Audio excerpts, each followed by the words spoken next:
પૃથ્વીના મંગલ પ્રેમ પ્રણામ સંસારજી। આજે અમારા પરિવારની અંદર ઊંજાભાઈ રત્નાભાઈના સુપુત્ર એવા દમનલાલ પ્રણામીના નાના સુપુત્ર જીગરભાઈ પ્રણામી કે જેઓ આજે ગુજરાત સરકારની અંદર ઘર સંપત્તિ વિભાગની અંદર એમને વર્ક આસિસ્ટન્ટ તરીકેની નિમણૂક આપવામાં આવી છે। તેઓએ સંઘર્ષ કરી શિક્ષણ ક્ષેત્રે પહેલો ડિપ્લોમા કર્યો, ડિપ્લોમા પછી એમને બીઈ કરી, બીઈ કર્યા પછી એમને એમએ કરી, પણ એમનો એક જ લક્ષ્ય હતો, એક જ ટાર્ગેટ હતો કે મારે ગવર્મેન્ટની પિન હાંસલ કરવી છે, મેળવવી છે। અને એ પિન મેળવવા માટે તેઓએ રાત દિવસ ન ખાધું ન પીધું પણ સતત સ્પર્ધાત્મક પરીક્ષાઓની તૈયારી કરી અને આજે એમને ગુજરાત સરકારના આપણા માનનીય મુખ્યમંત્રી શ્રી ભૂપેન્દ્રભાઈ પટેલ અને બાવળિયા સાહેબના હસ્તે એમને નિમણૂક પત્ર આપવામાં આવ્યો છે। ત્યારે હું મારા સહપરિવાર સાથે અહીંયા તેમને શુભેચ્છા આપું છું। ત્યારે આપણે જીગરભાઈ સાથે પણ આપણે વાત કરીશું કે જીગરભાઈ આ પિનને તમે કઈ રીતના હાંસલ કરી, આજે તમે યુવાનોને શું સંદેશ આપવા માંગો છો એ વિશે જીગરભાઈ પ્રણામી પોતે વાત કરશે। જીગરભાઈ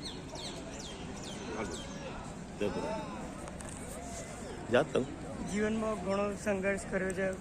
માતા પિતાએ, પપ્પા ખેડૂત હતા, મમ્મી હાઉસવાઈફ, અને એમનો એક જ ઉદ્દેશ્ય હતો કે અમને બંને ભાઈઓને ગણાયા અને એક જ કીધું હતું કે તમારા બંને ભાઈઓને ગમે તે થાય પણ નોકરી સારી એવી મેળવવાની છે। તો મુખ્ય મારા પપ્પાનો, મારા મમ્મીનો અને મારા ભાઈનો બહુ સપોર્ટ રહ્યો છે મને, અને મારા પરિવારજનોનો, અને બધાએ મને જીવનમાં બહુ સપોર્ટ આપ્યો છે।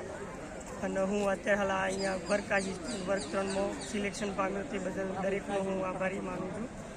અને જે પણ આગળ તૈયારી કરતા હોય એ ઉમેદવારોને હું જણાવવા માગું છું કે જીવનમાં તમે ખૂબ પ્રગતિ કરતા રહો, જે તમારું ધ્યેય હોય એના પાછળ થઈ લાગો। જે અત્યારે સોશિયલ મીડિયાનું કલ્ચર છે એનાથી સાઈડ નીકળી જાઓ અને પોતાનું ધ્યેય, જે રાત દિવસ તમે એક જ ધ્યેય પર મંડ્યા રહો તો તમને ચોક્કસ પોતાની કારકિર્દી મળશે। તે દરેક ઉમેદવારોને હું જણાવવા માગું છું। બસ અહીંયા હું મારી વાત પૂર્ણ કરું છું। દરેક અહીંયા આવ્યા છે મને મારા નિમણૂકની અંદર મારો સદભાવ આપવા માટે, એ બદલ હું દરેકનો આભાર માનું છું। પ્રણામ। રામ રામ। સાથે એમના મોટા ભાઈ હિતમભાઈ પણ છે, પિયુષભાઈ, એ પણ વાત કરશે। પિયુષભાઈ, તમે શું સપોર્ટ કરેલો? મારા ભાઈએ ડિપ્લોમાથી માંડીને માસ્ટર સુધી જે અભ્યાસ કર્યો એને બહુ સારી રીતે બધું ક્લિયર કરી અને 2 વર્ષ સતત એને ગવર્મેન્ટ જોબ માટે તૈયારી કરી, પ્રિપેરેશન દિવસ રાત, અને એને એક સાથે 2 એક્ઝામ પાસ કરી, જેમાં એને આજે વર્ક આસિસ્ટન્ટ વર્ગ 3માં નિમણૂક મળી। એ બદલ હું એનો ખૂબ આભાર વ્યક્ત કરું છું। બહુ સરસ પિયુષભાઈ, અને જીગરભાઈને પણ ખૂબ ખૂબ અભિનંદન આપું છું કે જીવનમાં આપે જે પિન એચીવ કરી છે એ દરેક યુવાનો, આપણા સમાજના દરેક યુવાનો એચીવ કરે એ માટે તેઓ દરેક યુવાનને સંદેશ આપે છે કે સતત સોશિયલ મીડિયાથી પર રહી અને તમે સ્પર્ધાત્મક પરીક્ષાઓ આપશો તો 100% તમે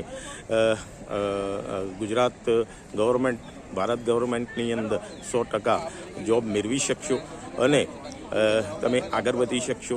તેથી સોશિયલ મીડિયાને બાજુ પર રાખી અને વધુમાં વધુ આપણે અભ્યાસ તરફ વળીએ એ સંદેશ સાથે આજે એમને નિમણૂક આપી છે। ત્યારે એમની ઉંમર તો બહુ નાની છે અને ઘણો સમય સુધી તેઓ ગુજરાત સરકારની અંદર પોતાની ફરજ નિભાવશે।